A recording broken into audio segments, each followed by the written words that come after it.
अस्सलाम वालेकुम। आज मैं आपसे जिनीवा से मुखातिब हूँ, जहाँ हमारे पास कुछ खुशखबरी है। यहाँ हम यूनाइटेड नेशन सेक्रेटरी जनरल के साथ एक कॉन्फ्रेंस को होस्ट कर रहे थे रेजिलिएंट पाकिस्तान के नाम से, ताकि हम अपने सैलाब मुतासरीन की मदद कर सकते हैं।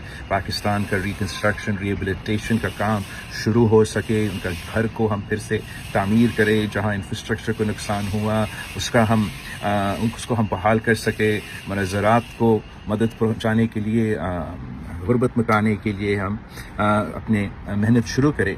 तो वो कॉन्फ्रेंस यहाँ जिनीवा में हो रहा था और शुक्र अल्हम्दुलिल्लाह कामयाबी से मुकम्मल हुआ।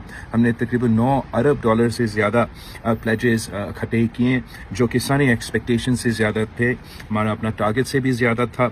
और हम पूरी दुनिया का शुक्रगुजार हैं, यूनाइटेड नेशन सेक्रेटरी जनरल के शुक्रगुजार हैं, हमारा चीनी दोस्त से चीन का हम शुक्रगुजार हैं, अमेरिका का हम शुक्रगुजार हैं, यूरोपियन यूनियन का हम शुक्रगुजार हैं, प्रेसिडेंट मैक्रोन जो फ्रांस का सदर है, हम उनके शुक्रगुजार हैं, हमारा मिडल ईस्टर्न ममालिक के हम शुक्रगुजार हैं कि सब ने पूरी दुनिया में, अगर हमने किसी को भूला है वो भी हम माजरत करते हैं, लेकिन पूरा दुनिया ने मिलके पाकिस्तान के साथ शाना बेशाना खड़ा है और हमारा मदद के लिए आगे आए हैं।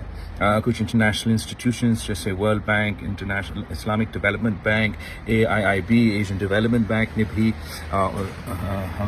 काफ़ी बड़े लोन्स की दावे किए हैं। तो शुक्र अल्हम्दुलिल्लाह हम अपना जिस टारगेट पे हम पूरे उतरे हैं और इंशाअल्लाह ताला जल्द से जल्द पाकिस्तान में रिकन्स्ट्रक्शन और रिहेबिलिटेशन का काम में तेज़ी से वो शुरू हो जाएगा और हम अपना सैलाब मुतासरीन को मदद करने में कामयाब होंगे।